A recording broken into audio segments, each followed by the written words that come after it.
All right, welcome. Trauma is not what happens to us, but what we hold inside in the absence of an empathetic witness. Peter Levine.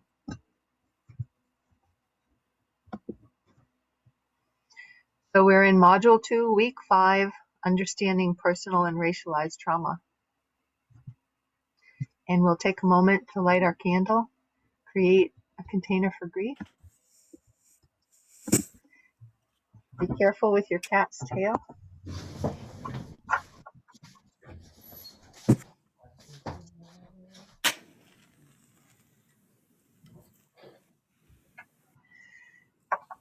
And as we light this candle, I just want to remind us what we're doing. We're creating this container for grief that we're going to release stress. We're going to talk about trauma, and in a couple of weeks, we'll start working on healing trauma, sort of layer by layer, unloading. And we'll also get to accepting loss and learning how to find the treasure in the wreck. And then what's left after we've done all that, what's left, what might be coming up, is grief. And so the grief it's not going to wait for us to get to Module 4. The grief is happening now, whether we're aware of it or not. So every week we're creating this container for grief so that when it does come up, we're starting the process of understanding that there is a container that we're building between us that spreads and connects and holds all the grief that comes up in a way that is accepting and compassionate and allowing.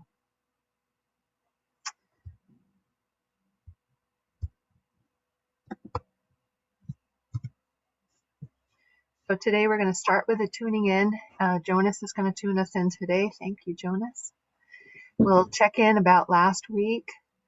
We'll go over today's new material. And then we'll talk a little bit, if we have time, about getting ready for next week and what we want to do from this week to next week. And always, always, no matter what, we'll end with love, love, love, love, love.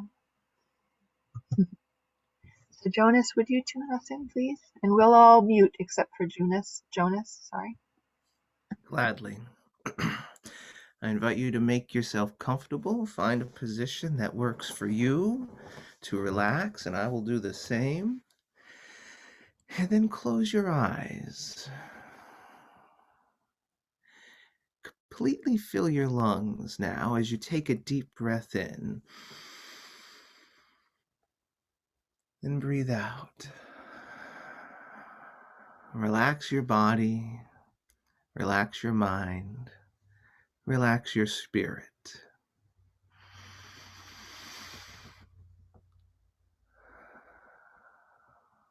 Wherever you may become aware of tension, acknowledge it with love and kindness, and then let it go.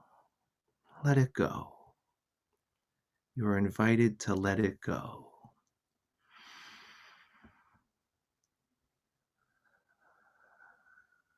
Recognize that there is nowhere to go, nothing to do, no one to see, nothing more to be. Only this, only now, only us, only you. You are exactly where you are, and all that you are is relaxed.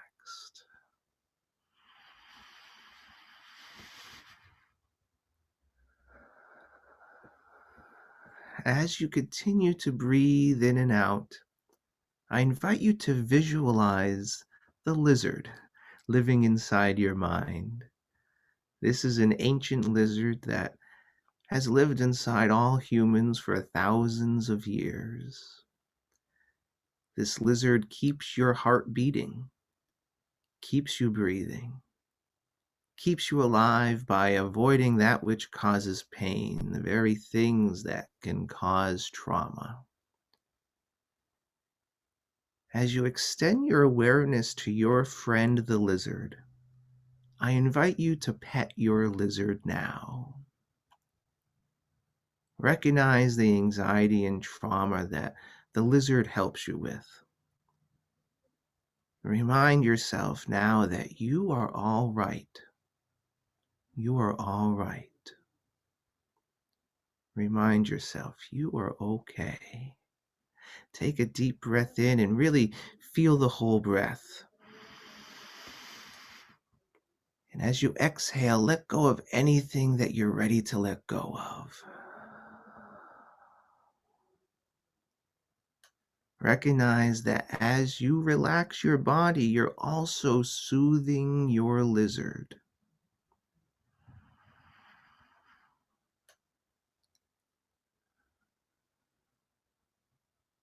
You are exactly where you are. Nowhere to go. Nothing to do. No one to see, nothing more to be. Only this, only now, only us, and only you.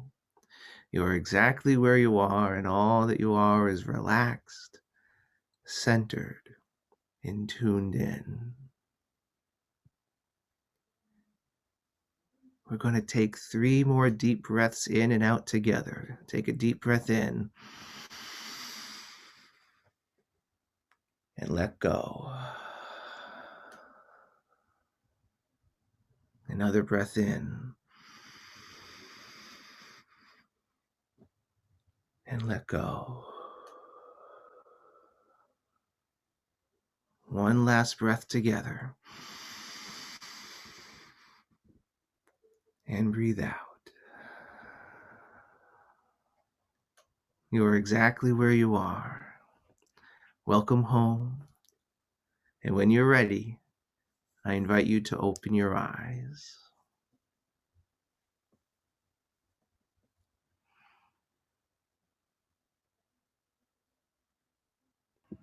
How's your lizard doing? Thank you, Jonas. Welcome. We're going to do a little sharing before we get into this week's material. So I'm going to stop sharing the screen and break us out into groups.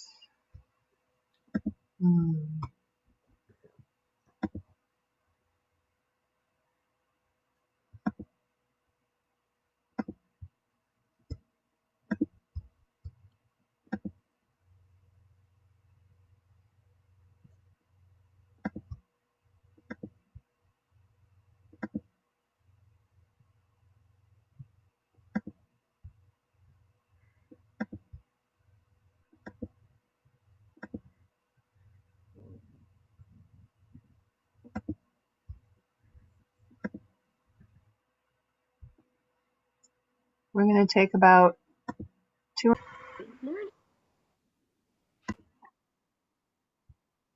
Welcome back, everybody. I'm going to go back to our screen share now. As you can see, our groups are getting a little larger because our whole group is a little smaller. So I'm going to ask everybody to remember to breathe. In fact, we might want to stand up and do our standing breathing exercise. The physical body is not meant to sit down for long periods of time. So inhale, your arms up in the air and keep them up there. Exhale the shoulders down. Inhale the ribs wide.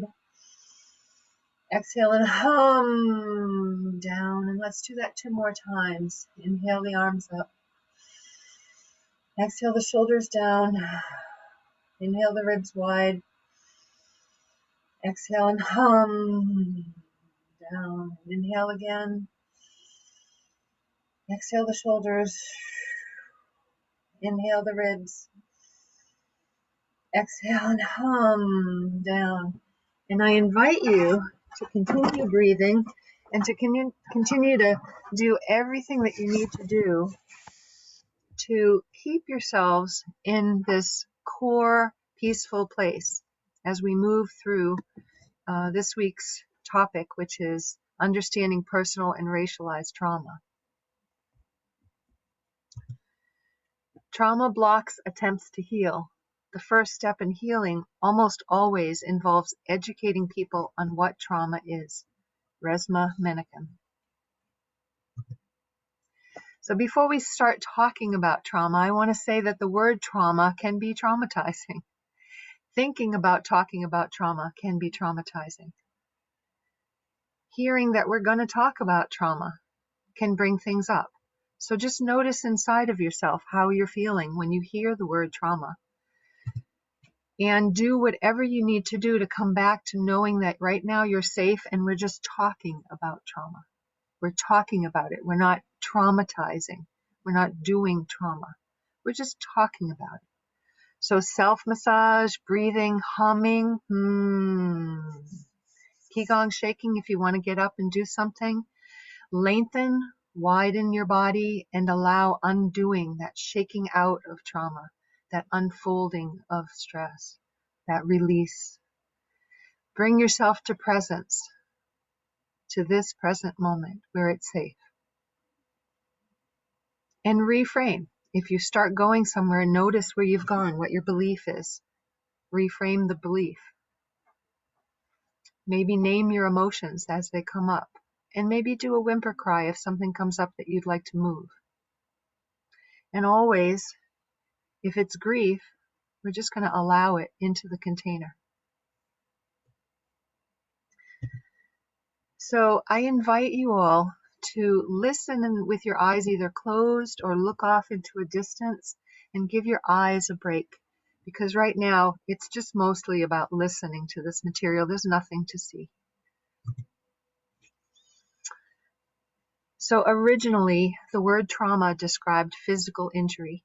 It was Greek for the word injury or wound.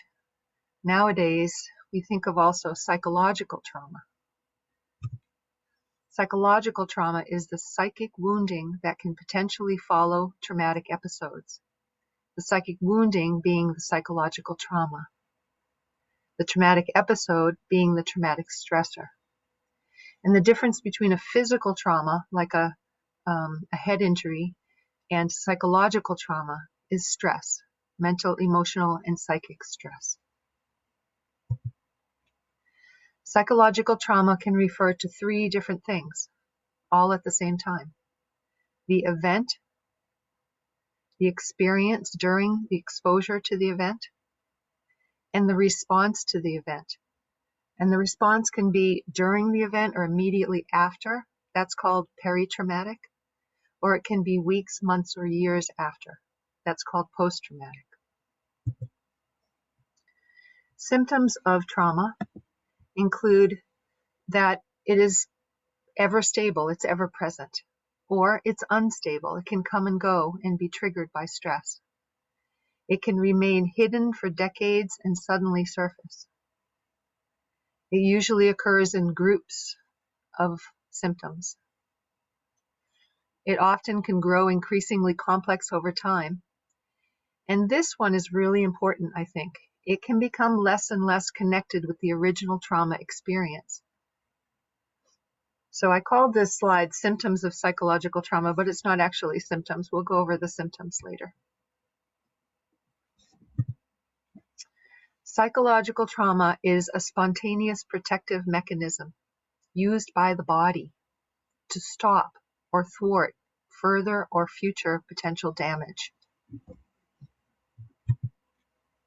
Psychological trauma is a wordless story our body tells itself about what is safe and what is a threat.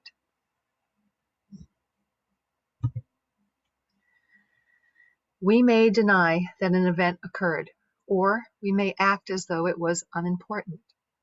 For instance, when someone we love dies, or when we're injured or violated, we may act as though nothing has happened, because the emotions that come with truly acknowledging this situation may be too painful. In addition, dissociation may be experienced as part of the body being disconnected or almost absent.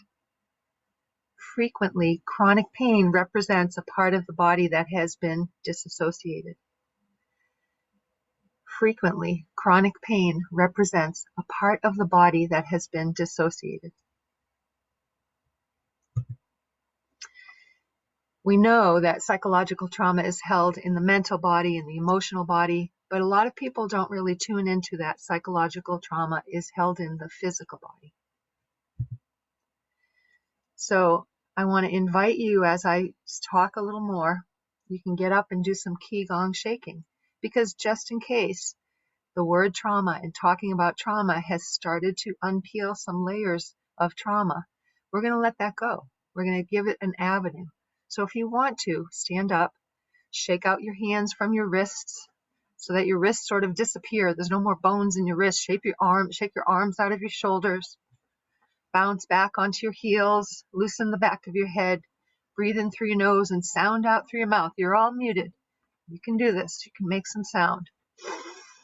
And I invite you to continue to do that for maybe up to 3 minutes as I continue to read. Actually, I'm going to hand this one over to Richard in a second. So, somatic experience of trauma. The word somatic means relating to the body, especially as distinct from the mind. And I'm going to hand this over to Richard, who is going to talk about somatic experience of trauma. Hello, folks. So somatic experiencing is actually it's an approach that was established by Dr. Peter Levine back in the late 90s.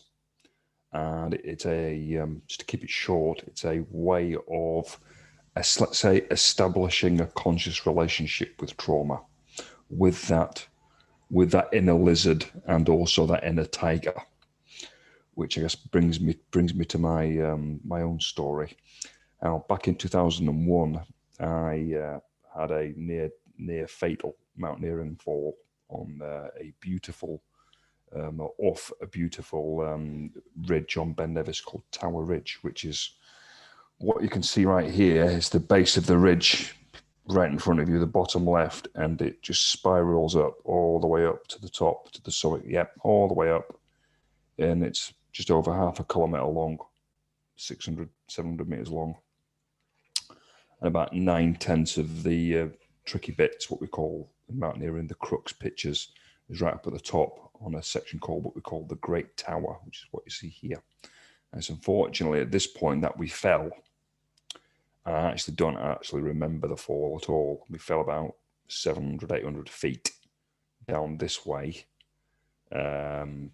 Somehow managed to survive the fall and the damage to my body and the overnight stay at temperatures of around minus 20 degrees Celsius. So pretty damn cold. Now, let's fast forward a few years through my rehabilitation, physical rehabilitation, and the beginnings of my psychological rehabilitation. And I just finished a master's degree in computing to retrain for a new career because I could no longer continue with my old career in environmental research because of my physical injuries. There's a lot of field work involved. So finished the master's and I started experiencing a number of dreams, quite intense and vivid dreams, and actual very strong feelings in the body that were all telling me you need to go back up the mountain. And so it was during that time in the spring months coming up to June 2004 that I was doing research into how I can actually get myself, let's say, close that trauma loop, that the fight, flight, freeze, fawn loop. And it was actually through a book of Levine's, his first book called, I think it's called Unleashing the Tiger. It was brought out in 1998. And it was actually through that book and my applying Levine's principles that I was actually able to get back up the mountain. And so really somatic experiences revolves around that inner lizard and the inner tiger that Jonas was referring to, in that trauma is held within the body. and it can also be held in quite specific parts of the body. And the way that our bodies respond to physical stress can result in a traumatic response being fully processed. Yeah, like if you end up seeing some of the videos of, say, gazelles being hunted down by cheetahs or lions, and then if they're caught, they'll play dead. The lion gets bored, lopes off, and then it suddenly leaps back into life and darts off and avoids being eaten. So that's actually a successful closing of the trauma response loop. Yeah, it's basically survival. So somatic experiencing is about our higher brains, the brains that will allow us to use language and plan and all that jazz, to come into a closer relationship with those more primal instincts, and to, I guess, close that loop, close that cycle that's constantly open. Okay, which is essentially where PTSD is. It comes in. That is in essence what PTSD is. It's that constant re-exposure and re-triggering of the self to trauma and its consequences. So until that loop is closed, it's at that point where we're able to move forward. So I understand how the power of Levine's approach personally, because I've practiced it and used it. Thank you, Richard. Big love. So when we bring up somebody's trauma or grief story, I want to offer us a little process time, because, that's Richard's story. He's lived it. He's gotten through it. He is living his story, but we are just hearing it. And for those of us who hear someone else's grief story or trauma story, it can be sudden and jolting. So I want to give us that process time. So let me stop sharing for a moment and remember to say thank you to someone who has shared. And we're just going to spend a little bit of time for anyone who needs to process right now. So if you would like to just sit and breathe, if you want to just say a sentence or two to help you adjust to this information, and say thank you to the person before you for sharing. Thank you. Richard, thank you for sharing. It helps me understand what I'm going through and have gone through. Thank you. You're most welcome there. Most welcome, Cap.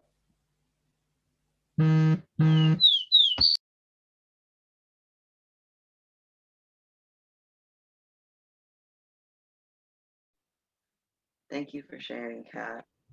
And also thank you for sharing, Richard. What kind of came up for me was I was really curious about, because I've had my own experiences with trying to kind of close that loop.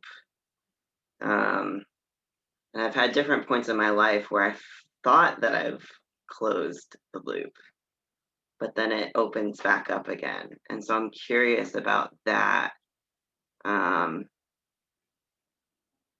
Because I find that that's a lot of my experience, is that I'll think that it's like a decently closed loop, and then something will happen, and then it kind of all tumbles back into the loop.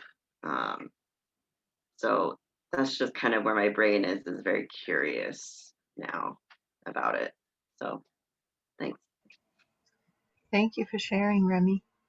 And I just want to jump in and say, instead of having a long conversation about how someone might want to close the loop or if it's closable, I want to say that hopefully by the end of this course, you'll have a better answer to that question.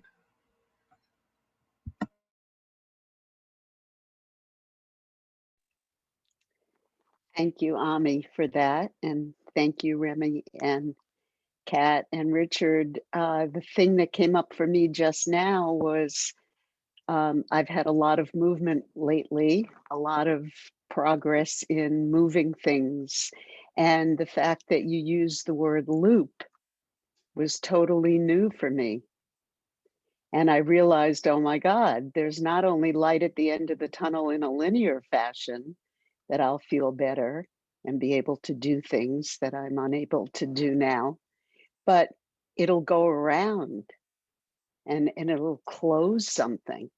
And I've never envisioned that before. And that's such a hopeful thing, to think that not only will I feel better and make progress linearly, but also closing some kind of circle. And that's the first time I've envisioned that. So I really thank you for that image and that reality, because I've never experienced understanding that before. I love it. Thank you.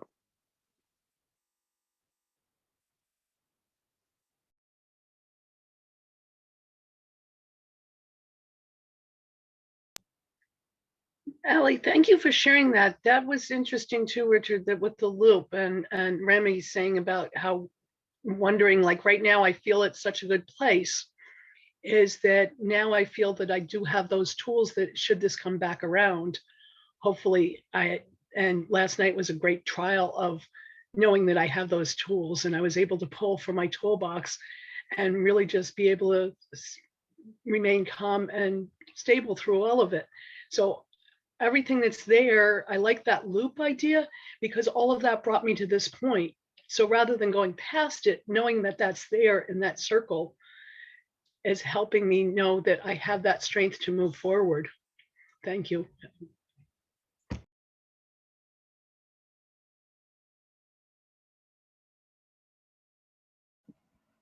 Thank you, Kat.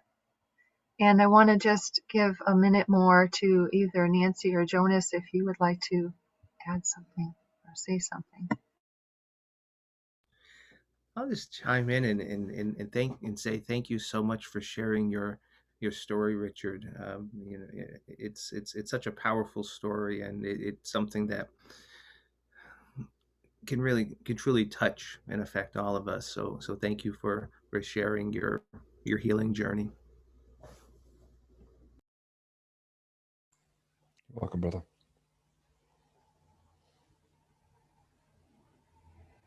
Nancy, would you like to chime in? You're okay for now. Okay. All right, I'm going to share the screen again.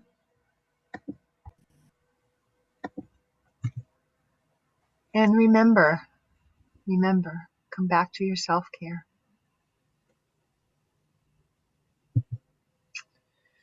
So physical trauma can become psychological trauma and vice versa.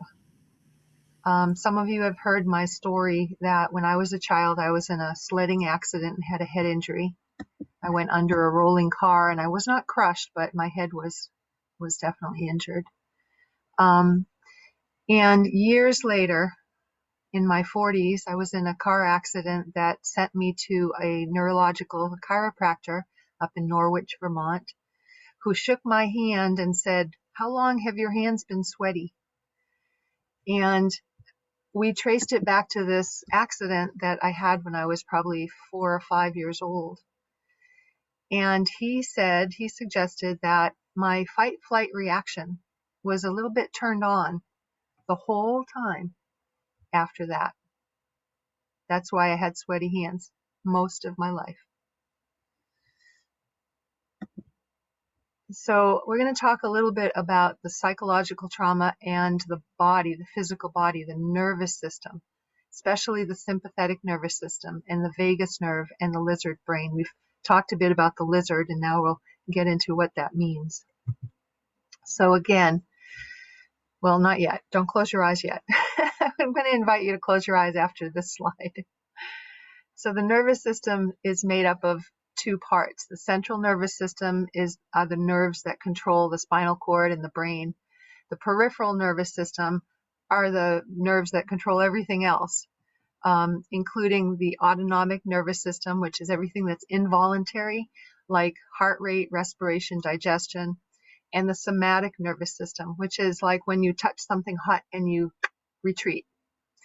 So under the autonomic nervous system, which is the nervous system that I really want to pay attention to today, there are two different systems, the sympathetic and the parasympathetic. The sympathetic nervous system is sympathetic to survival. It will kick us into a fight-flight reaction. The parasympathetic nervous system is kind of like the parachute that keeps us from landing too hard.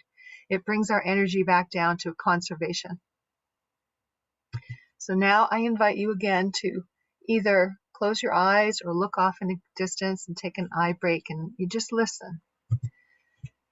So the fight-flight response, when it gets kicked on, it's the sympathetic nervous system that activates it. It's a survival mechanism, and it reacts to unexpected changes in our environment, especially threats.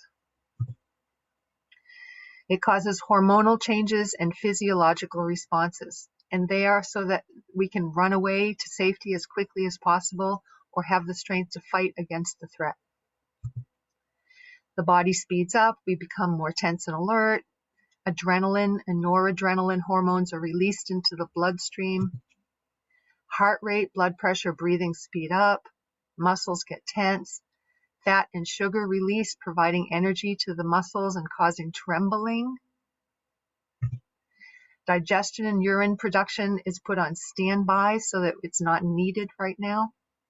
Sweating occurs, which for the body, it keeps the body cool and it makes us harder to grab if we're attacked. The pupils dilate so that more light can enter and we can see the threat more clearly. Salivation shuts down and it makes our mouth dry. Blood vessels flood the skin so that our face looks red. So the problem with this system, it's a great system, but the problem with the system is the sympathetic nervous system happens very, very quickly because of survival, and all this stuff is going on. The parasympathetic nervous system, which now brings us back to calm, say the threat is gone and now we can come back to calm, it takes a very long time to bring us back to our normal, peaceful, calm state, because the stress hormones linger in the bloodstream. It can take up to a few hours to recover, and during that time we feel stressed and exhausted. The problem is, if you are continually feeling stress, it will continually keep you in a state of hyperreactivity or survival response or fight or flight reaction. In my case, I have sweaty hands when I'm nervous, and most of the time I have sweaty hands unless I'm really working on calming. The problem with that is it does other things to the body which are very dangerous, like cortisol release. In the short term, cortisol releases into the body and it helps us meet the demands of stress for survival. It gives us that fight-flight response, increases the blood pressure, decreases sensitivity to pain, decreases inflammation. But in the long term, it does the opposite. It exposes us to suppressed immune system, susceptibility to infections, to cancer. It can cause bone loss, muscle loss, weight gain, low energy, depression, anxiety, and inability to concentrate. So in my case, I had breast cancer. I was diagnosed in 2006, stage 2 breast cancer, and nobody could figure out from my history why I had breast cancer. It's not in my family, I don't smoke, I wasn't overweight, etc. But when you look at this, and the fact that I had my fight-flight reaction was kicked on for all those years, and I had too much cortisol, my pH balance was too acidic, wasn't alkaline, it makes sense. So now we're going to talk about the vagus nerve. Vagus nerve is also called the wandering nerve or the wanderer or the soul nerve. Resmaa Menakem calls it the soul nerve. It's highly complex. It connects the brainstem, the pharynx that's in the throat, the hearts, the lungs, the stomach, the gut, the spine, and more. It's the unifying organ of the entire nervous system. It helps mediate between the sympathetic nervous system where the fight-flight response lives, and the parasympathetic nervous system where our resting energy lives. It's a sensory and a motor nerve, and we'll get into this a little bit in a couple of weeks, why that's so important to know that. It's a sensitive organ that communicates through vibes and sensations, through different body parts and between people. Again, we'll get into this a lot more in a couple of weeks. The vagus nerve does not connect to cognition, to the reasoning brain, to the frontal lobe, the executive functioning. It does not think. It doesn't connect to thinking. What it does connect to is the lizard brain. The lizard brain is the brainstem. It's the first part of the brain that evolves when our brain starts to be formed in utero. All sensory input starts in the lizard brain before it goes to the cortex, the thinking brain. The lizard brain is reflexive and strong. It scans all input and it responds in a fraction of a second. Its only question is this dangerous or safe? It's all about survival and protection. It either lets the input enter the cortex or it incites the survival response. When survival commands are issued by the lizard brain, the only choices are fight, flight, or annihilate. The input is blocked from reaching the thinking brain until after the survival response subsides, which usually takes at least 20 minutes. 20 minutes before our thinking brain can kick in. The lizard brain cannot think. It loves whatever it feels will keep us safe, and it fears and hates whatever it feels will do us harm. And here's a really interesting fact, is the lizard brain at any time can override the thinking brain when it senses real or imagined danger. Real or imagined danger. So the lizard brain can sense a threat to not only the well-being of the physical body, but also it can sense a threat to what we do or say or think or care about or believe in or yearn for. When it comes to our safety, our thinking mind is third in line after our physical body and our lizard brain. That's kind of stunning when you think of that. So breathe. Remember to breathe. You might even want to get up and do some qigong shaking and take care of yourself in whatever way you feel like you need to or want to. We typically think of trauma as the result of a specific and deeply painful event, such as a serious accident, an attack, or the news of someone's death. While this is true, that can cause trauma. That is very traumatic. That is a traumatic event, all of those things. It's also true that that trauma can be a body response to the physical trauma that's permanently turned on the fight-flight switch, like in my case. It can be the body's response to unattended cumulative loss, or cumulative stress, sorry. So remember, we had talked about cumulative stress can become trauma because the stress level can just be so high. All it takes is one little thing. That becomes the traumatic stressor, and then we are kicked into survival mode, fight-flight reaction. Trauma can also be the body's response to anything that the body experiences as too much, too soon, or too fast. Anything unfamiliar. Anything the body doesn't understand. So when you're watching a scary scene in a movie, do you jump out of your seat, even though you know it's just a movie? Just raise your hand if you've had that experience.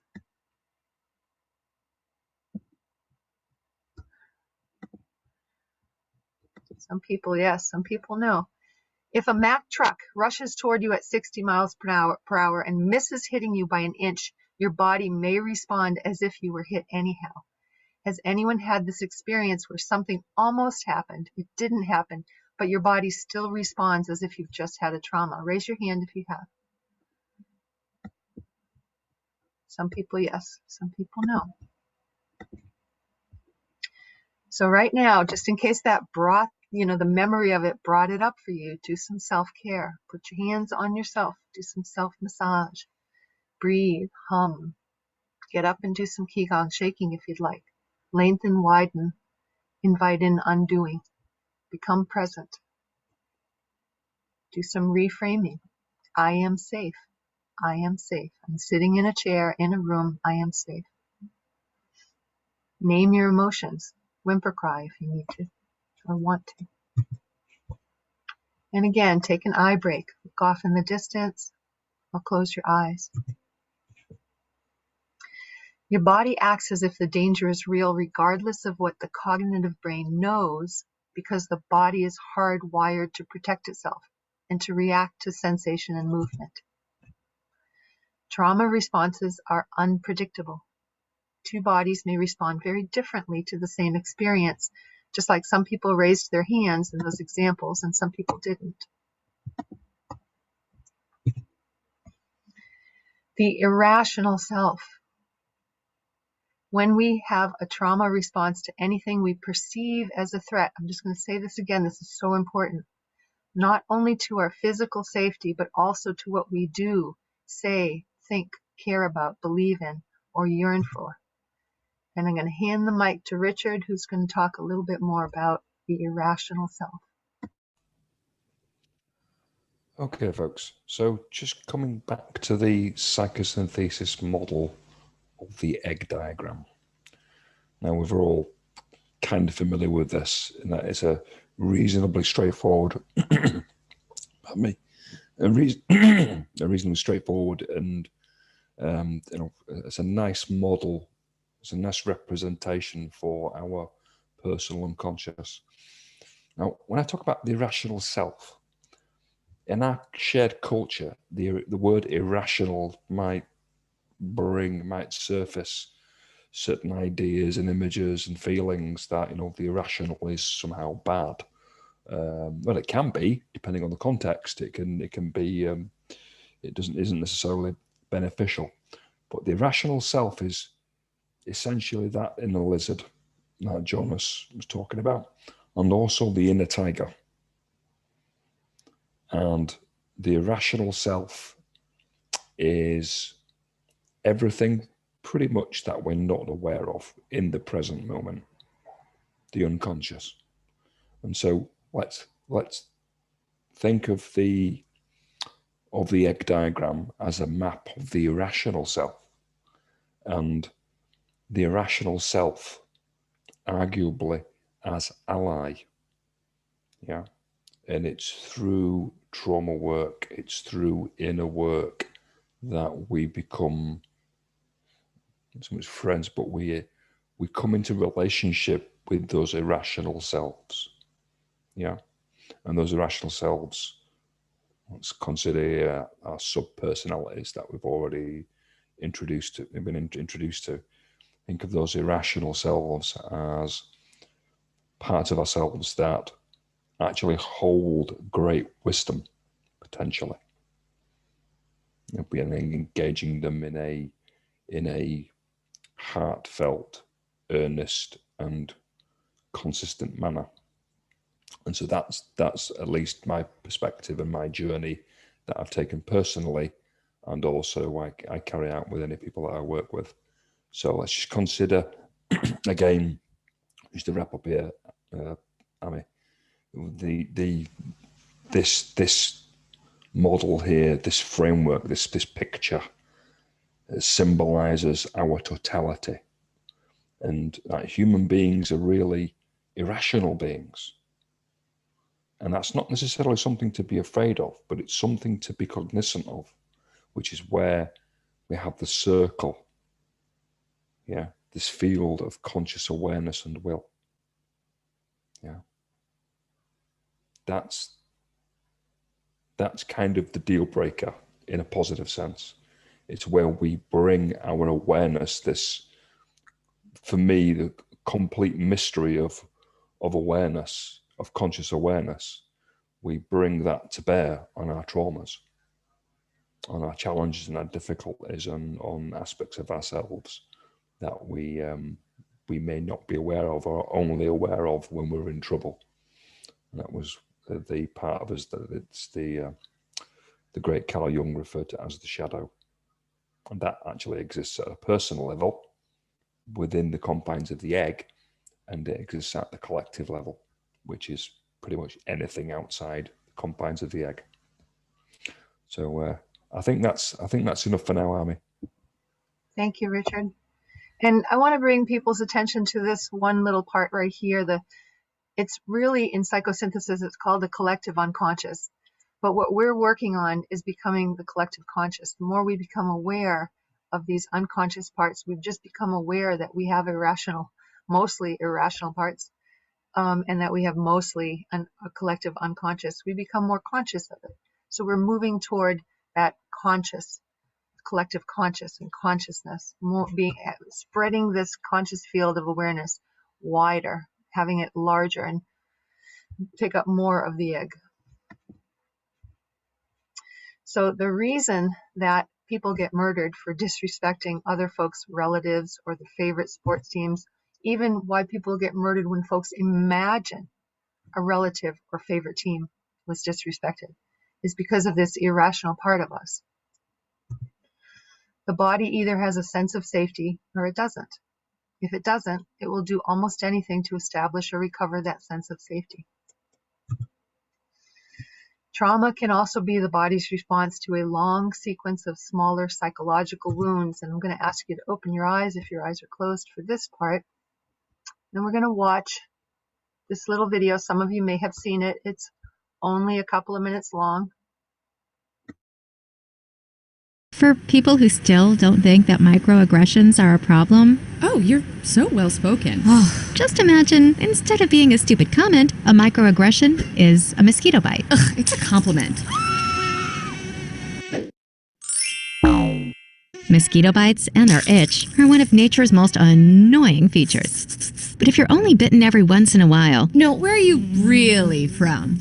Cleveland? sure, it's annoying, but it's not that big a deal. The problem is that some people get bitten by mosquitoes a lot more than other people. I mean, a lot more.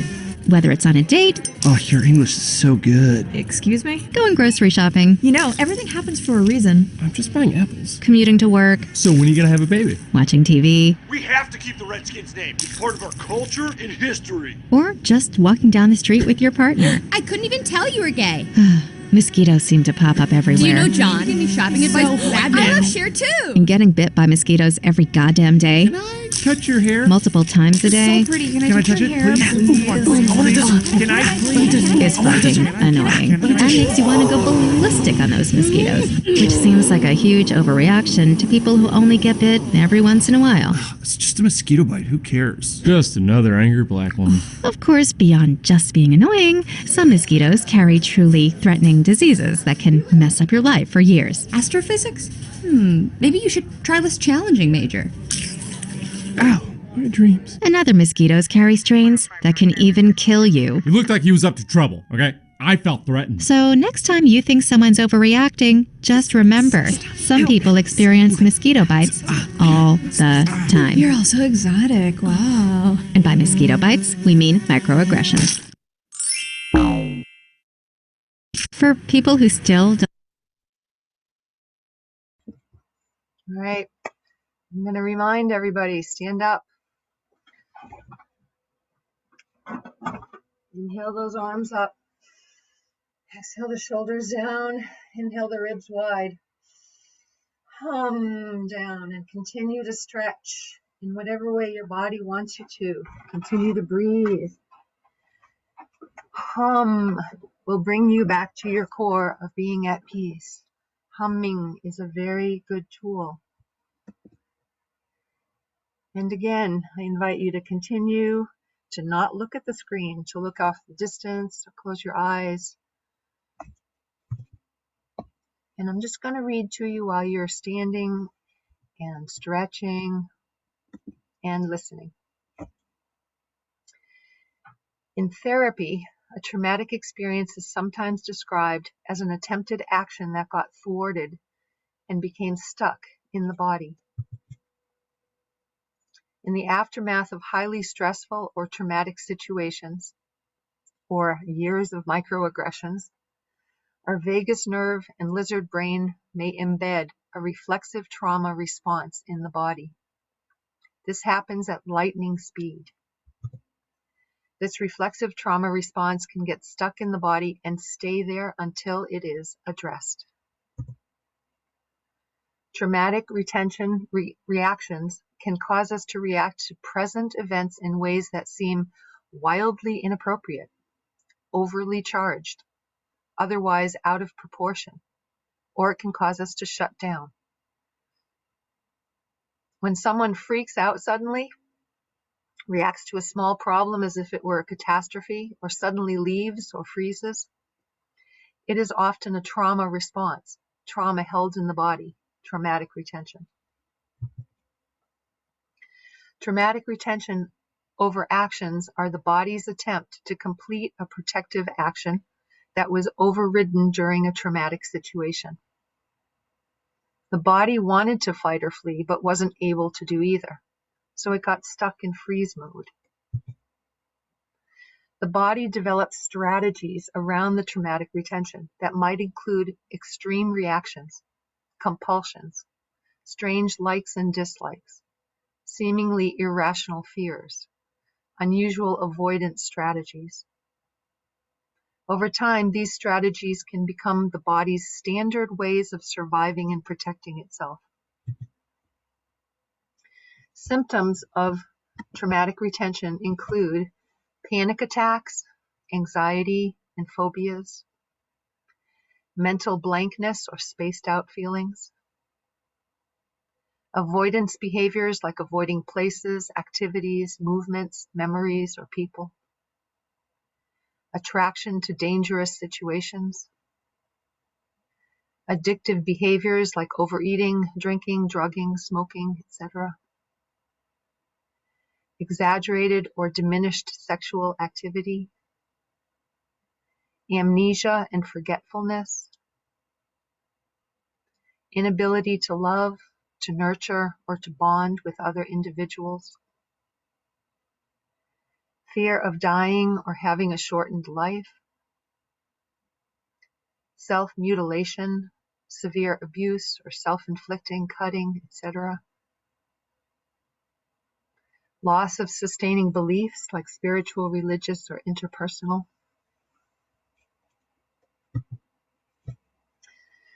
The person's own cognitive brain is most often unaware of these responses. The body reacts to traumatic retention by doing one of two things: protecting itself from repeating the experience that caused or preceded the trauma, or reenacting or precipitating situations similar to the ones that caused the trauma. By creating a situation, recreating a situation, the body attempts to mend thwarted or overridden actions. Most often, though, the trauma is only repeated, reinflicted, and it deepens. Traumatic retention reenactment may be played out in intimate relationships, work situations, repetitive accidents or mishaps, and in other seemingly random events. They may also appear in the form of bodily symptoms or psychosomatic diseases. Children who have had a traumatic experience will often repeatedly recreate it in their play. As adults, we are often compelled to reenact our early traumas in our daily lives. The mechanism is similar regardless of the individual's age. When reenacted situations happen repeatedly and compulsively over time, the trauma response looks like part of the person's personality. Reflexive traumatic responses lose context. A person may forget that something happened to them. The trauma responses become internalized. And these responses are viewed by both the person and others as a personality defect. These traumatic retentions are also called soul wounds. soul wounds. When this same strategy gets internalized and passed down over generations within a particular group, it can start to look like culture. Intergenerational transmission of traumatic retention soul wounds occurs through families in which a family member abuses or mistreats another.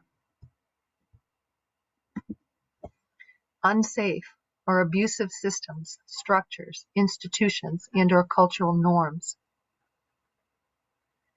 Also, it gets passed on through our DNA. Soul wounds become disease, and we call one of them PTSD, post-traumatic stress disorder. This is something that's in the DSM-5, the Diagnostic Statistical Manual, as a mental illness. Something that's not in the DSM-5, but people are recognizing, is PTSD as persistent traumatic stress disorder. Intergenerational historical trauma is a unique cumulative embodied loss within groups of people, such as indigenous peoples, black and brown-skinned people, those in the LGBTQ+ alphabet community. These historical, psychological trauma soul wounds underscore who we all are as individuals, as a nation, and as a world. So I'm going to ask you right now to scan your body and start tuning into the somatic experience of trauma. Ask yourself, where in my body am I feeling a reaction to this talk? What does that feel like? It might feel different in different parts of the body.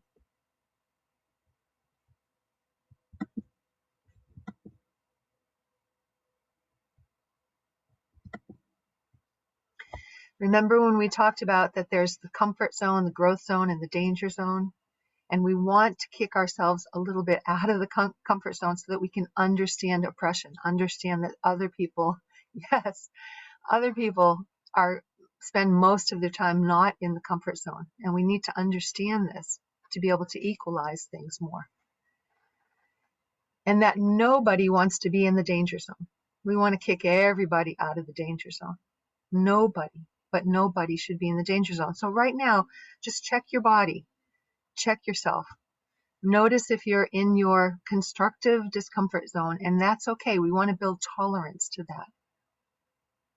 Notice if you're in your danger zone. Bring yourself back to the present moment. We are not in danger right now. Use your tools. I like to think about a cat often when I think about these tools, because cats will take on our stress. They'll come over when we're most upset, and they want us to pet them. They take on the stress, and then we pet them. We do massage and get that stress out of them so that they're okay.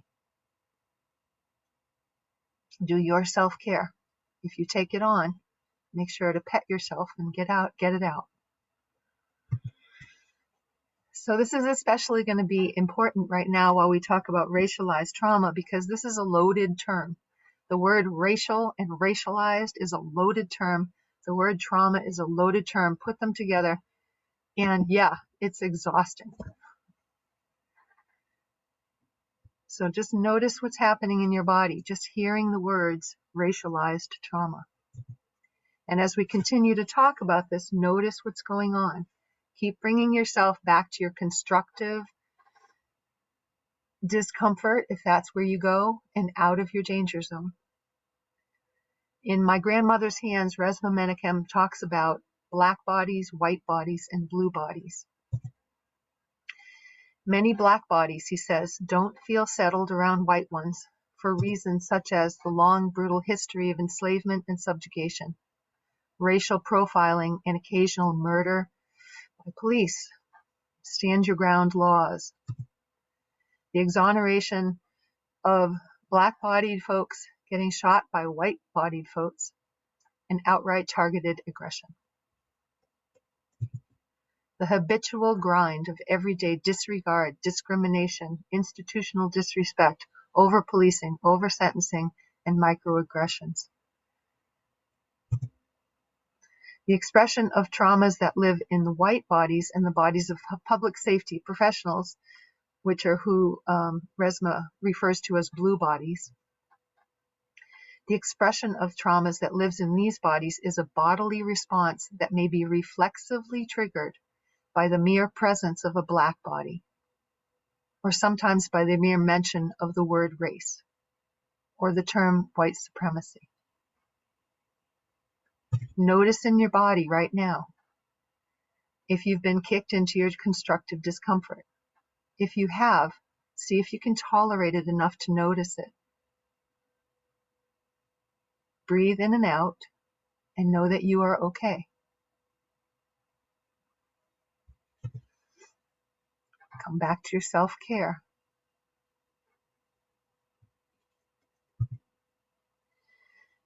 And we're going to do a group share. You can do Qigong shaking while we share. We're going to come into our group share in a way that will allow everybody to hopefully have a chance to share. So we can go back and forth if we keep it short, up to 2 minutes per share. And I'll just make sure we're on time. So I'll let you know. I'll put up a T if it feels like we're going on, if someone is going on farther than it allows everybody to be part of the group share.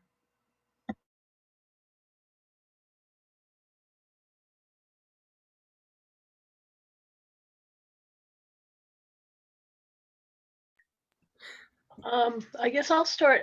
Ami, thank you for all of that.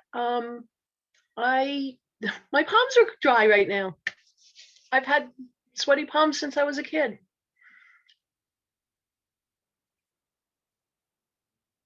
The head injuries. And when I do these proper calming things, it brings it down. And the rest brought up a bunch of other things, but I would like to let others have a chance to speak. Thank you.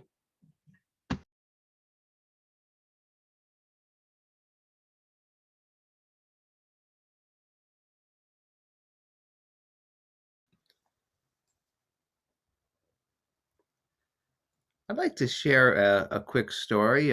First, I want to thank you, Kat, for sharing yours. I'm so happy to hear that your palms are now dry. Something that Ami had mentioned earlier about the reason that people get murdered when threats happen to our loved ones, or real or imagined threats. In the earlier group, I mentioned how I reconciled with a neighborhood cat. And the reason this reconciliation happened was because this cat was threatening one of my other cat friends. And, my protective mode was kicked in. It didn't get a chance to go to thinking mode. I wanted to get rid of this bully of a cat without any rational thinking. I wanted to do harm to this cat that was doing harm to my friend. This sort of us versus you, us versus them. This cat was the outsider. And then me and this other cat were the insiders, part of the tribe. Who do we include in us? And who do we exclude from us? And I reconciled with this cat immediately after it was in that exact moment that I wanted to get rid of this cat. I immediately said, you know what? You can be part of us too. You can be a part of us too. But you have to play nice. So I immediately included this cat in the love fest, sharing resources, sharing care. Still kept them separated, but included this other cat in us. So I just wanted to share that.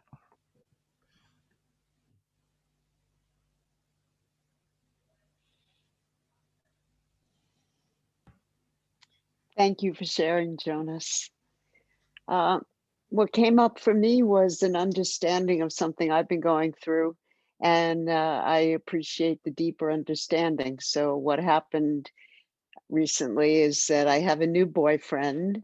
My life partner died on August 21st. And I've been holding back. We met 40 years ago, and it's a great story, but I won't go into it. But we know each other. So it's not like we don't know each other, but he's in California. And we haven't seen each other in 40 years. But we match really well, which I did not match well with my former partner. So he's pushing pretty quickly and he's gung ho. And I pushed back once and then recently pushed back again about being ready to get involved, being ready to lose my freedom when I just got it. Just a million things that you can imagine.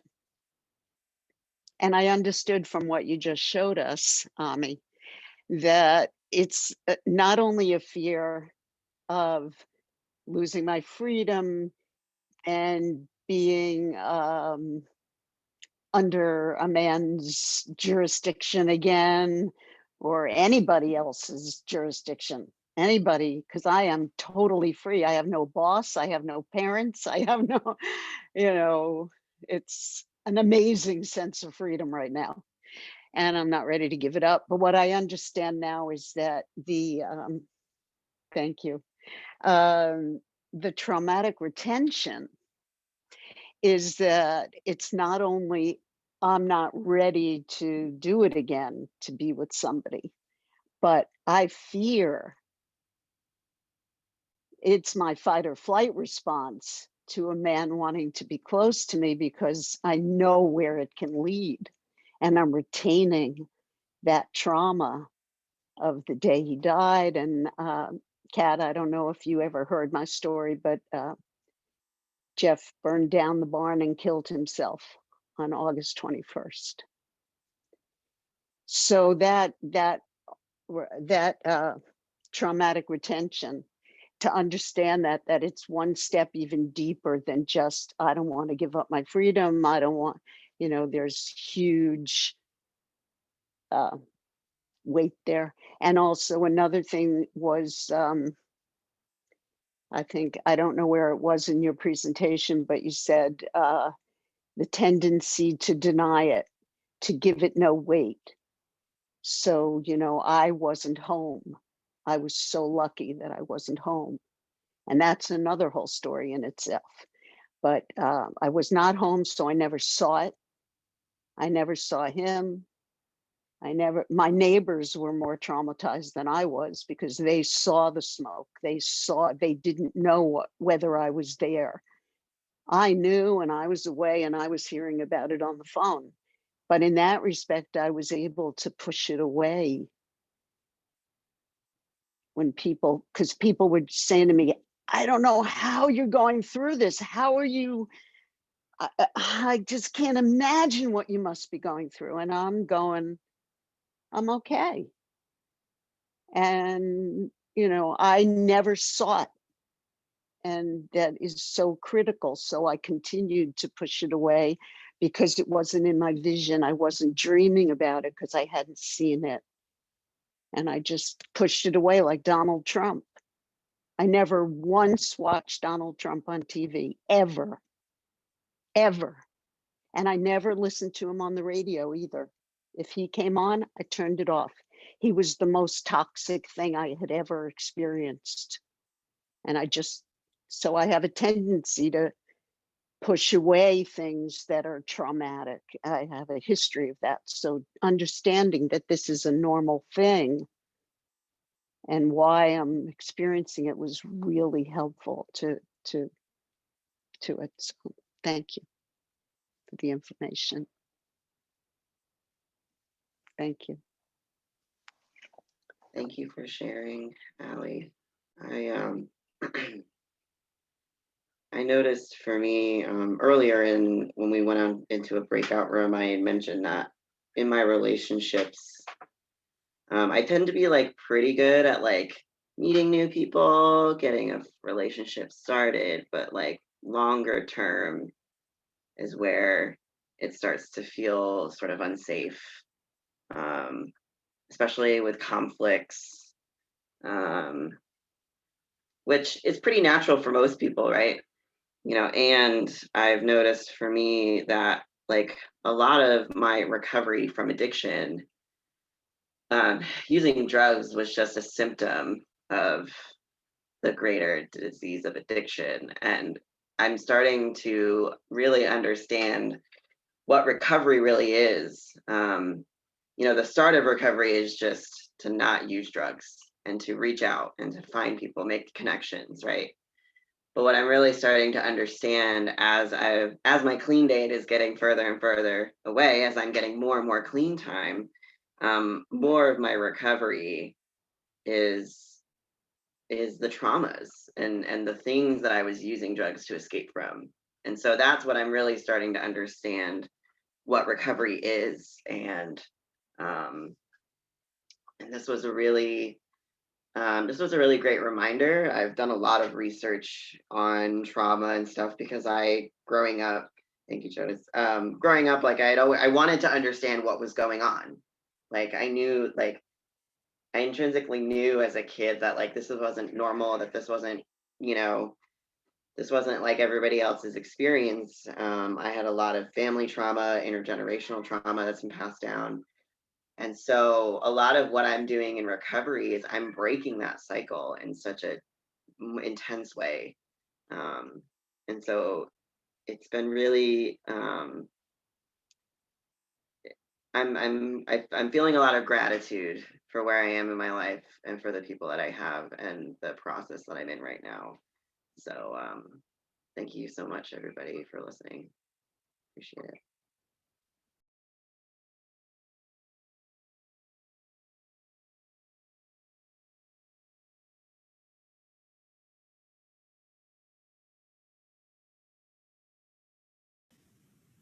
Thank you, Remy, for that and others. I just wanted to assure everyone that I am fully participating, but I am in a very nonverbal place. And I don't want to go into a verbal place right now.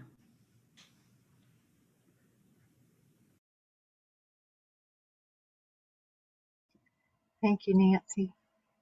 And thank you, everybody, for sharing. I'm going to bring us out of our sharing and come to the slides and finish up. So this week, we're understanding personal and racialized trauma. Next week, we're going to go back to spiritual allyship, moving towards systemic change, part 2. And that after that, we're going to have 2 weeks of healing trauma, talking about healing trauma. So just so you know what's coming. And I want to highly suggest these books for you to read. Waking the Tiger by Peter Levine is a book that has a link to it right here. This is all on Amazon, of course, but you can get it anywhere. And also there's an audio book. There's a link right here to get the audio book. Also, there's a link here to look at My Grandmother's Hands by Resmaa Menakem. If you go to this link, you can find the book on Amazon, but also if you want to do a free trial of Audible, you can get the book free on Audible. I highly suggest both of these books. I also highly suggest that this week, sometime, you go back to last week's slides or this week's slides and click on this interrupting bias, calling in versus calling out. This will be really good for you to know when we come into our group next week. We're going to talk about this, and I'd like you to already be kind of entrenched in it by then. So during this week, between this week and next week, with your partner or partners, I'm going to suggest that you continue to explore and use tools to release stress. You can go back through the first 3 weeks of slides and materials. Explore your personal trauma healing. You can click on this link. It'll bring you to more about Peter Levine and specifically. Practice tolerating constructive discomfort regarding racial trauma. See if you can tune in more to folks who are experiencing racialized trauma and what they're saying and what they're doing, and feel your own discomfort and tolerate it enough to really listen through the discomfort. Read and maybe share with your partner if you're reading Waking the Tiger or My Grandmother's Hands. Review Module 1, Week 4, which includes that interrupting bias. And review the communication and listening skills that came before we even started our course that were sent out. And then on your own, just continue to do everything that you can to release stress and allow yourself to rest and be and grieve. So before we close, I think we have time, Jonas, for you to do your thing. You want to do your thing with us? Yeah, I do have a thing to share. It's something fun, something visual. It's sort of a reminder of what we were talking about right at the very top, about letting go of what we're ready to let go of, the things that cause the knots in our lives. When we're ready to let go of these things, it can be quite freeing to just let them finally go, to let them go. However, it's also important to recognize that this letting go itself can be traumatizing. Letting go of trauma can sometimes be traumatic because it's what I like to call, or like to refer to as, we can get this negative affirmation from it, experiencing negative pleasure from holding on to and that which causes us discomfort. But letting go when we're ready allows us to know that when we're ready to experience something more, we can truly let go of it. And even though it may seem like it's leaving holes in our lives, it is perhaps just then that it enables our pure joy. So I encourage you to reflect on that this week. Think about the traumas in your life. Think about that lizard brain. Think about unleashing that tiger, closing that loop, and what that looks like for you.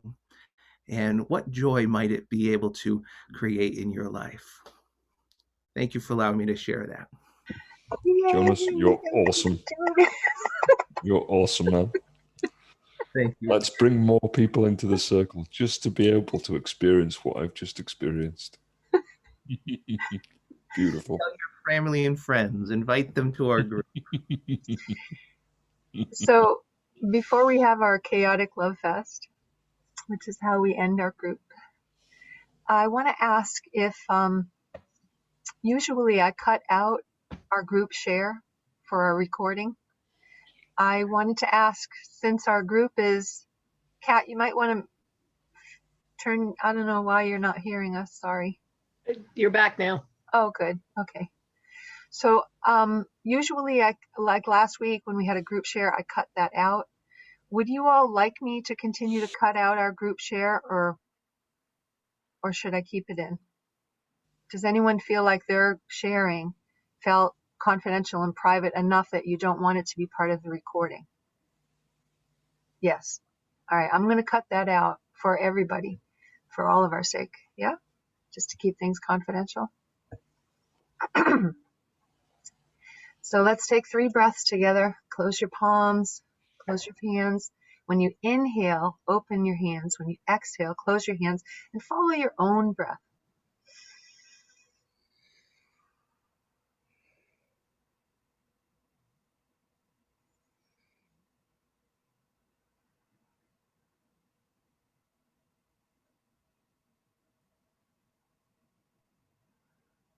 Maybe peripherally start noticing that we're all breathing.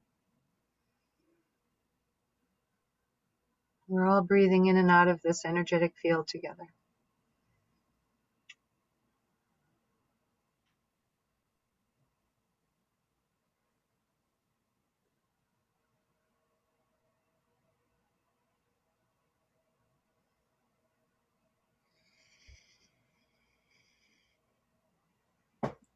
Keep breathing. Unmute yourself and let's have a chaotic love fast. Say every loving thing you'd like to each other.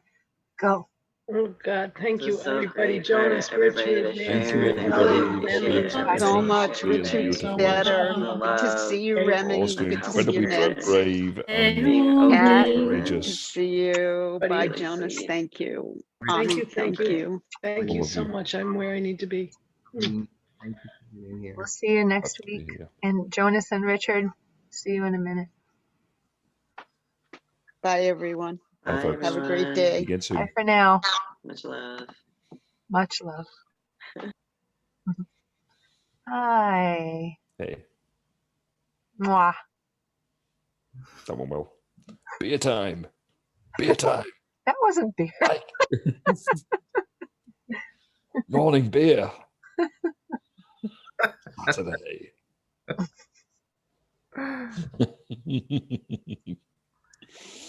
Richard, your story. Every time I hear renditions of your story, it pulls back layers of the experience. It really touched me again today.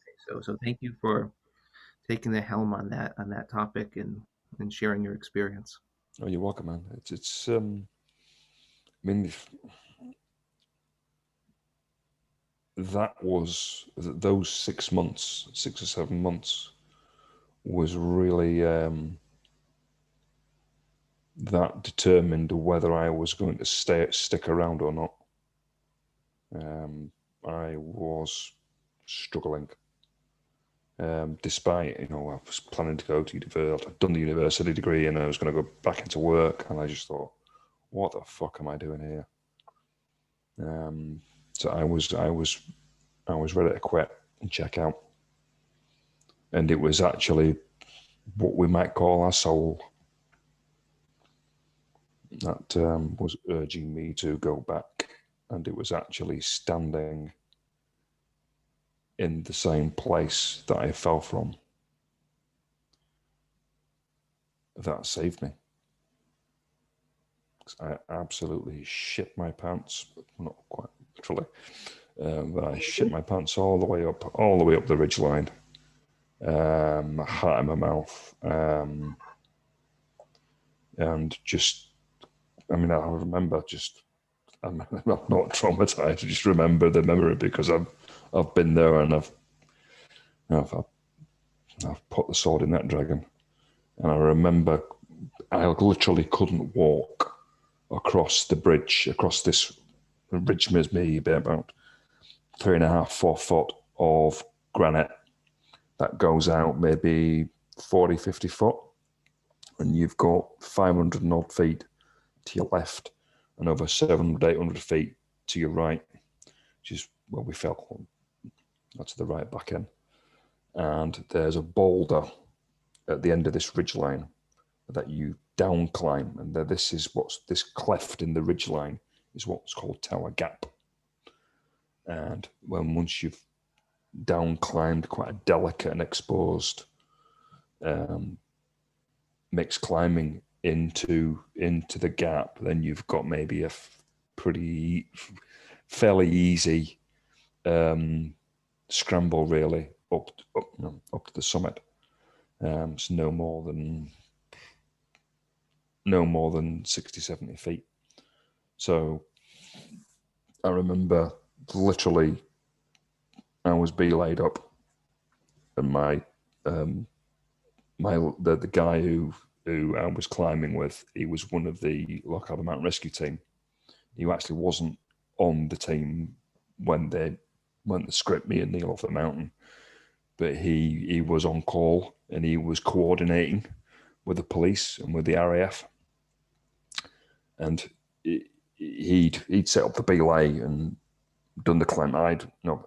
I'd belayed him from the top of the Great Tower.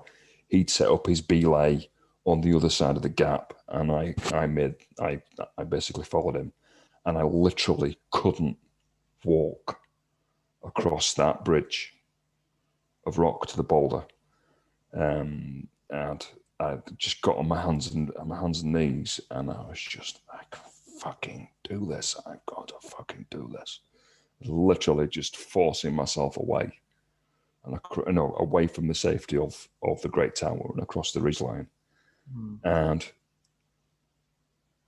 I can't quite remember how I managed to down climb.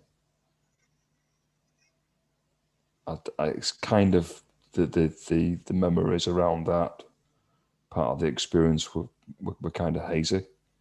But I remember very, very clearly standing with a foot either side of the gap, and there was just grey mist down below.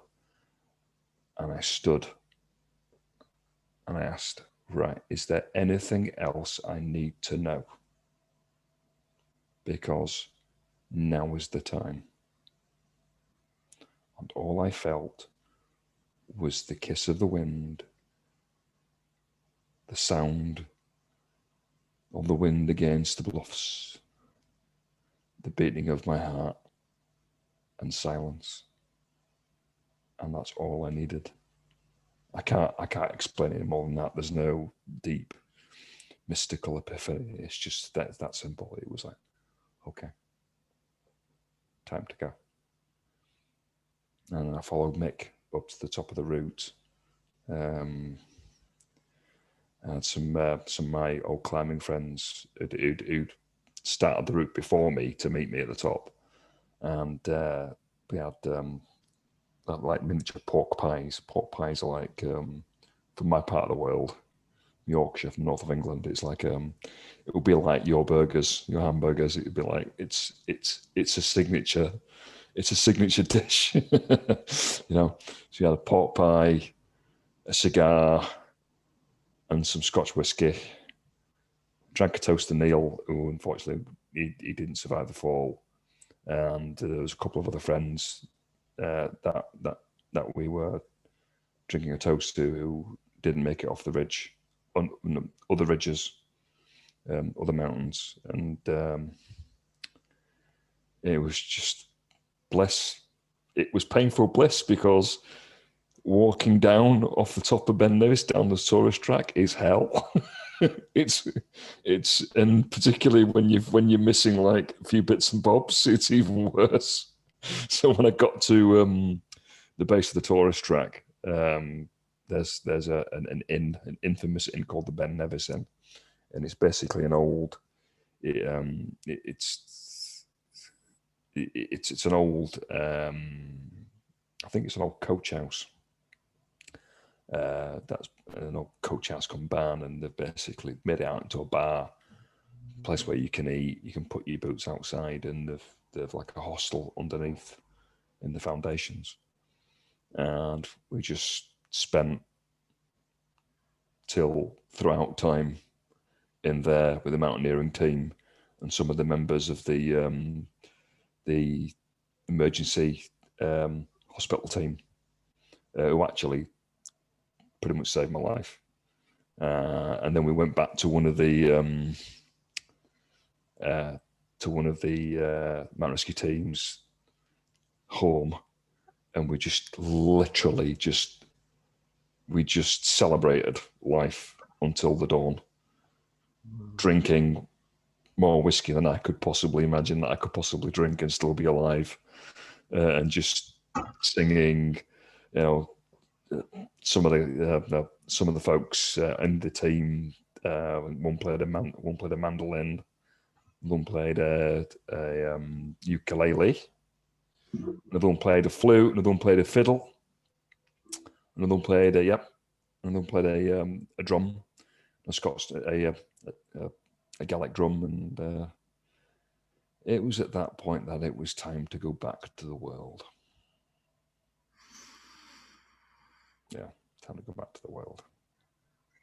When you're telling your story, Richard, I'm so aware of, in psychosynthesis, we talk about how we're doing our own egg while someone else is doing their own egg, and we're causing this force field between us that's more powerful.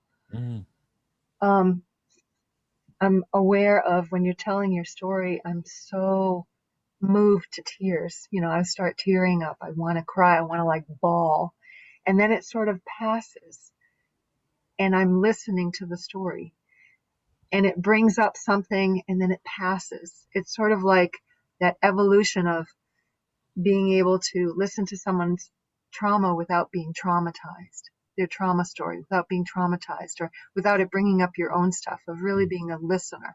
Like that whole process that we all have been working toward, of being able to do this work with other people, like work on ourselves to the point, and continue to work on ourselves to the point where it just sort of comes up like a cloud and passes, and we can continue doing the work.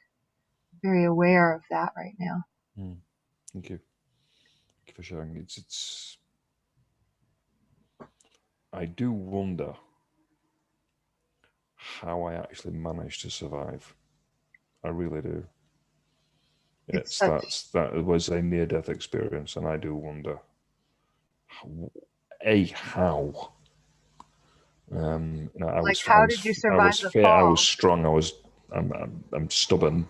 How did you survive the fall? How did you survive the cold? I have no How fucking did you idea. survive the psychological trauma? There's so much that you survived. And I can still smile. And it's, I think it was actually the fall that I think the fall brought qualities to the surface that weren't able to come to the surface. Yeah, that's where. No, there's no point going into details. That's where you find the wreck in the crash. Yeah. I mean, I remember. I mean, the treasure in the wreck. Yeah, I mean, there was a couple of dreams that,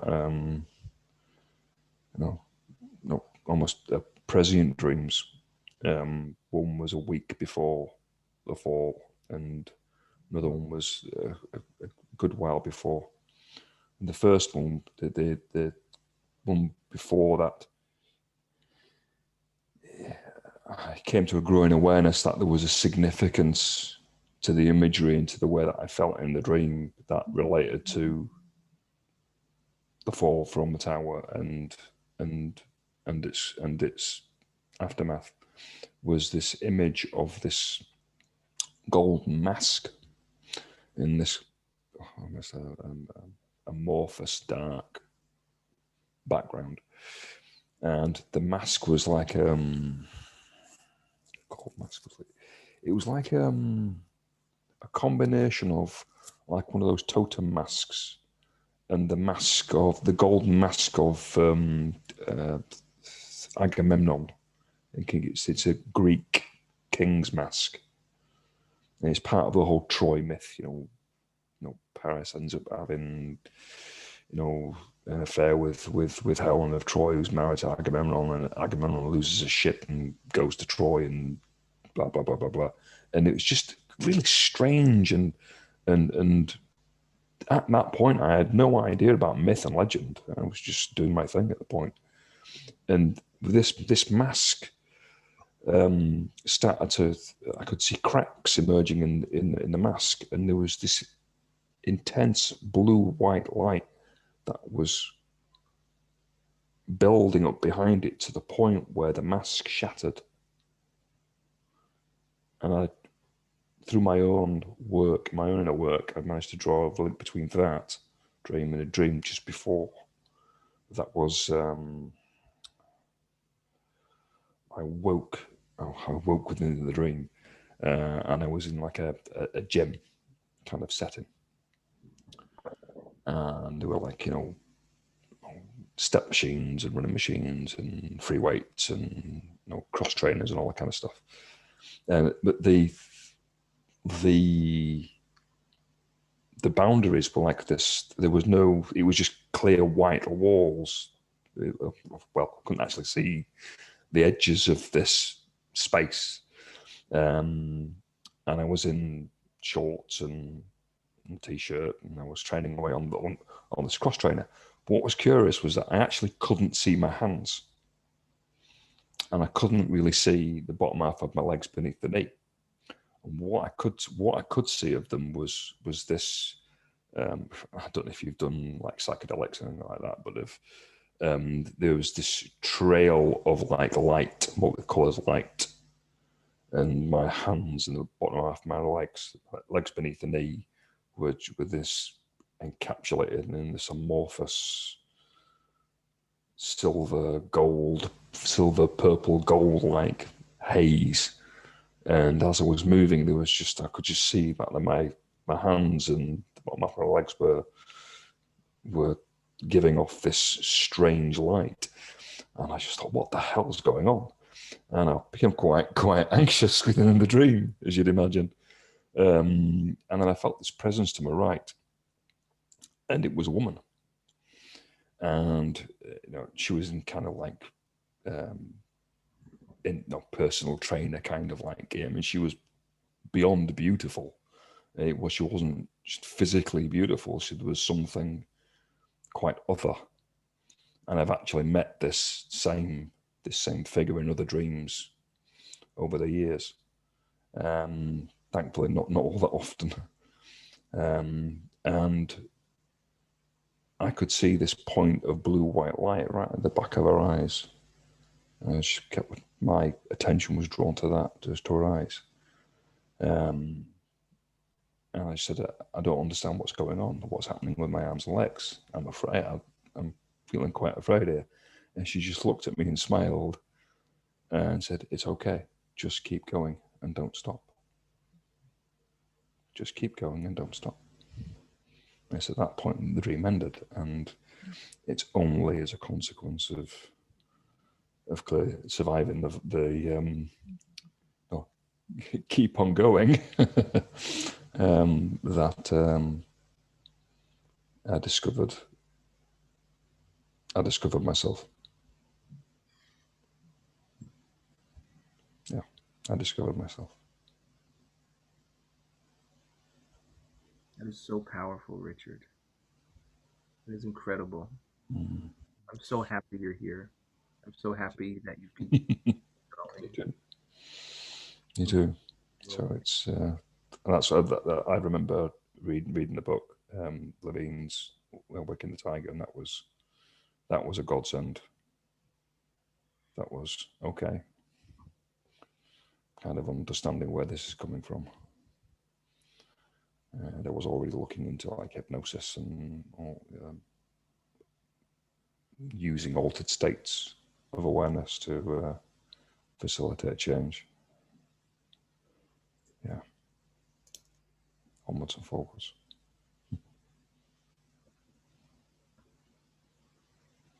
So,